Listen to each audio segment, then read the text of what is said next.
the ego and its own, the free, and political liberalism. The ancients and the moderns have presented above in two divisions. It may seem as if the free were here to be described in a third division as independent and distinct. This is not so. The free are only the more modern, and most modern, among the moderns, and are put in a separate division merely because they belong to the present, and what is present, above all, claims our attention here. I give the free, only as translation of the liberals, but must with regard to the concept of freedom, as in general with regard to so many other things whose anticipatory introduction cannot be avoided, refer to what comes later. After the chalice of so-called absolute monarchy had been drained down to the dregs, in the 18th century people became aware that their drink did not taste human, too clearly aware not to begin to crave a different cup. Since our fathers were human beings, after all, they at last desired also to be regarded as such. Whoever sees in us something else than human beings, in him we likewise will not see a human being, but an inhuman being, and will meet him as an unhuman being.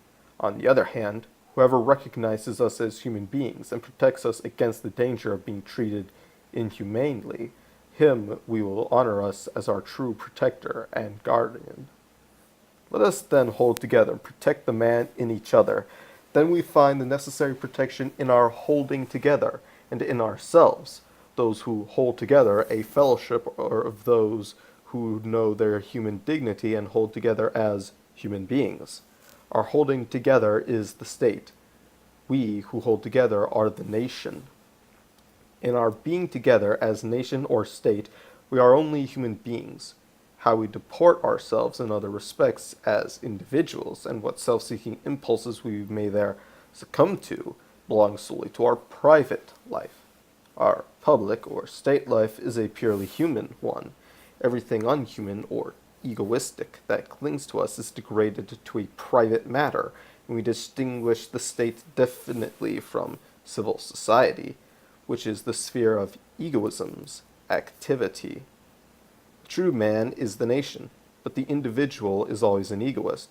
Therefore, strip off your individuality or isolation wherein dwells discord and egoistic inequality, and consecrate yourselves wholly to the true man, the nation, or the state. Then you will rank as men, and have all that is man's. The state, the true man, will entitle you to what belongs to it, and give you the rights of man. Man give you his rights. So runs the speech of the commonalty. The commonalty is nothing else than the thought that the state is all in all, the true man, and that the individual's human value consists in being a citizen of the state. In being a good citizen, he seeks his highest honor. Beyond that, he knows nothing higher than at the most the antiquated, being a good Christian. The commonalty developed itself in the struggle against the privileged classes, by whom it was cavalierly treated as third state, and confounded with the canaille. In other words, up to this time the state has recognized caste. The son of a nobleman was selected for posts to which the most distinguished commoners aspired in vain. The civic feeling revolted against this. No more distinction, no giving preference to persons, no difference of classes. Let all be alike. No separate interest is to be pursued longer, but the general interest of all. The state is to be a fellowship of free and equal men, and everyone is to devote himself to the welfare of the whole, to be dissolved in the state, to make the state his end and ideal. State, state, so ran the general cry, and thenceforth people sought for the right form of state, the best constitution. So the state, in its best conception, the thought of the state, passed into all hearts and awakened enthusiasm. To serve it, this mundane god, became the new divine service and worship. The properly political epoch had dawned. To serve the state or the nation became the highest ideal, the state's interest the highest interest, state service, for which one does not by any means need to be an official, the highest honor. So then the separate interests and personalities had been scared away, and sacrifice for the state had become the shibboleth. One must give up himself and live only for the state. One must act disinterestedly, not want to benefit himself, but the state. Hereby the latter has become the true person, before whom the individual personality vanishes. Not I live, but it lives in me. Therefore, in comparison with the former self-seeking, this was unselfishness and impersonality itself. Before this God, state, all egoism vanished, and before it all were equal. They were without any other distinction. Men, nothing but men.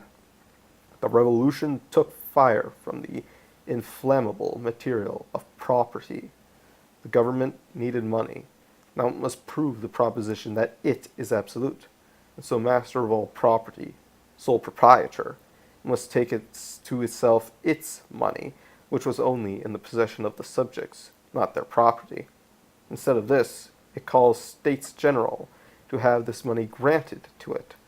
The shrinking from strictly logical action destroyed the illusion of an absolute government. He who must have something granted to him cannot be regarded as absolute. The subjects recognized that they were real proprietors, and that it was their money that was demanded. Those who had hitherto been subjects attained the consciousness that they were proprietors. Bailey depicts this in a few words. If you cannot dispose of my property without my assent, how much less can you of my person, of all that concerns my mental and social position? All that is my property, like the piece of land that I till, and I have a right, an interest, to make the laws myself. Bailey's words sound, certainly, as if every one was a proprietor now. However, instead of the government, instead of the prince, the nation now became proprietor and master. From the time on, the ideal is spoken of as popular liberty, a free people, etc. As early as July 8th, 1789, the declaration of the Bishop of Autun and Barreur took away all semblance of the importance of each and every individual in legislation. It showed the complete powerlessness of the constituents. The majority of the representatives had become master. When on July 9th, the plan for division of the work on the Constitution is proposed, Mirabeau remarks that the government has only power, no rights. Only in the people is the source of all right to be found. On July 16th, this same Mirabeau exclaims, "Is not the people the source of all power, the source, therefore, of all right, and the source of all power?" By the way, here the substance of right becomes visible. It is power. He who has power has right. Commonality is the heir of the privileged classes. In fact, the rights of the barons, which were taken from them as usurpations, only passed over to the commonalty. The commonalty was now called the nation. Into the hands of the nations. Into the hands of the nations all prerogatives were given back. Thereby they ceased to be prerogatives. They became rights. And this time on the nation demands tithes, compulsory services. It has inherited the Lord's court, the rights of vert and venison, the serfs. The night of August 4th was the death night of privileges or prerogatives, and ended with the new morning of right, the rights of the state, the rights of the nation. The monarch, in the person of the royal master, had been a paltry monarch compared with this new monarch, the sovereign nation. This monarchy was 1,000 times severer, stricter, and more consistent. Against the new monarch there was no longer any right, any privilege at all. How limited the absolute king of the ancien regime looks in comparison. The revolution effected the transformation of limited monarchy into absolute monarchy. From this time on, every right that is not conferred by this monarch is an assumption, but every prerogative that he bestows, a right. The times demanded absolute royalty, absolute monarchy. Therefore down fell that so-called absolute royalty, which had no little understood how to become absolute, that remained limited by 1,000 little lords. What was longed for and striven for through thousands of years, to wit, to find that absolute lord beside whom no other lords and lordlings any longer exist to clip his power. The bourgeoisie has brought to a pass, it has revealed the lord who alone confers rightful tithes, and without whose warrant nothing is justified. So now we know that an idol is nothing in the world, that there is no other God save the one. Against right, one can no longer, as against a right, come forward with the assertion that it is a wrong.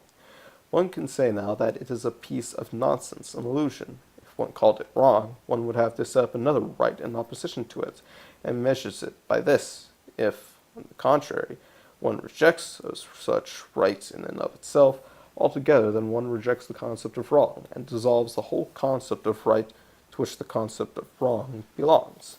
What is the meaning of the doctrine that we all enjoy equality of political rights? Only this, that the state has no regard for my person, that to it, I, like every other, am only a man, without having significance that commands its deference.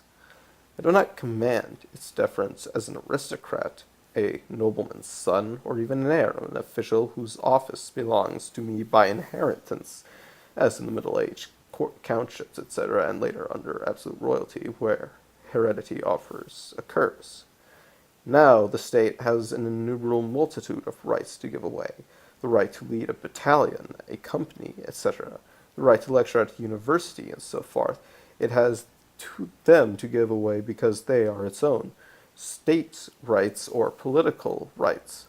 Withal, it makes no difference to it whom it gives them, if the receiver only fulfills the duties that springs from the delegated rights.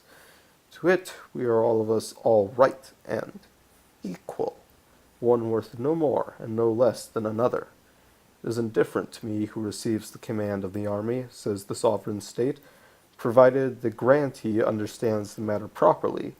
Equality of political rights has, consequently, the meaning that everyone may acquire every right that the state has to give away, if only he fulfills the conditions annexed thereto, conditions which are to be sought only in the nature of the particular right, not in a predilection for the person.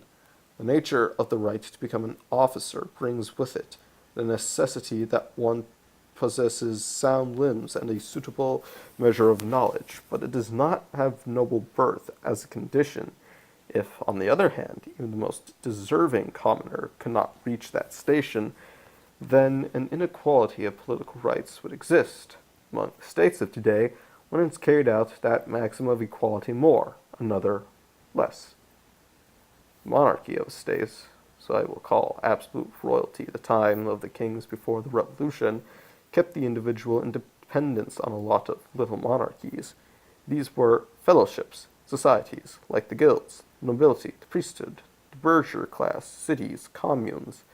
Everywhere the individual must regard himself first as a member of this little society, and yield unconditional obedience to its spirit, the esprit de corps as his monarch. More than the individual nobleman himself must his family, the honor of his race, be to him. Only by means of his corporation, his estate, did the individual have relation to the greater corporation, the state. As in Catholicism, the individual deals with God only to the priest. To this, the third estate now, showing courage to negate itself as an estate, made an end. It decided no longer to be and be called an estate besides other estates, but to glorify and generalize itself into the nation. Hereby, it created a much more complete and absolute monarchy, and the entire previously ruling principle of estates, the principle of little monarchies inside the great, went down. Therefore, it cannot be said that a revolution was a revolution against the first two privileged estates. It was against the little monarchies of estates in general. But if the estates in their despotism were broken, the king, too, we know, was only a king of states, not a citizen king. The individuals freed from the inequality of estates were left. Were they now really to be without estate and out of gear, no longer bound by any estate, without a general bound of union? No, for the third estate had declared itself the nation only in order not to remain in the state beside other estates, but to become the sole estate. The sole estate is the nation, the state. What had the individual now become? A political Protestant, for he had come into immediate connection with his god, the state. He was no longer, as an aristocrat in the monarchy of the nobility, as a mechanic in the monarchy of the guild, but he, like all, recognized and acknowledged only one lord, the state, as whose servants they all received equal title of honor, citizen. Bourgeoisie is the aristocracy of desert. Its motto, let desert wear its crowns. It fought against the lazy aristocracy for, according to it, the industrious aristocracy acquired by industry in desert, it is not the born who is free, nor yet I who am free either, but the deserving man, the honest servant of his king, of the state, of the people in constitutional states. Through service one acquires freedom, acquires deserts, even in one served, mammon. One must deserve well of the state, of the principle of the state, of its moral spirit. He who serves the spirit of the state is a good citizen, and let him live to whatever honest branch of industry he will. In its eyes, innovators practice a breadless art. Only the shopkeeper is practical, and the spirit that chases after public offices is as much the shopkeeping spirit as is that which tries in trade to feather its nest or otherwise to become useful to itself and anybody else. But if the deserving count as the free, for what does the comfortable commoner, the faithful office-holder, lack of that freedom that its heart desires, then the servants are the free. The obedient servant is the free man. What glaring nonsense! Yet this is the sense of the bourgeoisie, and its poet, Goethe, as well as its philosopher, Hegel, succeeded in glorifying the dependence of the subject on the object, obedience to the objective world. He who only serves the cause, devotes himself entirely to it, has the true freedom, and among thinkers the cause was reason, that which, like state and church, gives general laws, and puts the individual man in irons by the thought of humanity. It determines what is true, according to which one must then act. No more rational people than the honest servants, who primarily are called good citizens as servants of the state. Be rich as Croesus, or poor as Job. The state of the commonalty leaves that to your option, but only have a good disposition. This it demands of you, and counts it its most urgent task to establish this in all. Therefore it will keep you from evil promptings, holding the ill-disposed in check and silencing their inflammatory discourse under censors, canceling marks or press penalties and behind dungeon walls, and will, on the other hand, appoint people of good disposition as censors, and in every way have a moral influence exerted on you by well-disposed and well-meaning people. If it has made you deaf to evil promptings, then it opens your ears again, all the more diligently, to good. The time of the bourgeoisie begins that of liberalism. People want to see what is rational, suited to the times, etc., established everywhere. The following definition of liberalism, which is supposed to be pronounced in its honor, characterizes it completely. Liberalism is nothing else than the knowledge of reason, applied to our existing relation. Its aim is a rational order, a moral behavior, a limited freedom, not anarchy, lawlessness, selfhood. But if reason rules, then the person succumbs. Art has for a long time not only acknowledged the ugly, but considered the ugly as necessary to its existence, and takes it up to itself. It needs the villain. In the religious domain, too, the extremist liberals go so far that they want to see the most religious man regarded as a citizen, the religious villain. They want to see no more of trials for heresy, but against the rational law, no one is to rebel, otherwise he is threatened with the severest penalty. What is wanted is not the free movement and realization of the person or of me, but of reason, a dominion of reason, a dominion. The liberals are zealots, not exactly for the faith, for God, but certainly for reason, their master. They brook no lack of breeding, and therefore no self-development and self-determination. They play the guardian as effectively as the most absolute rulers.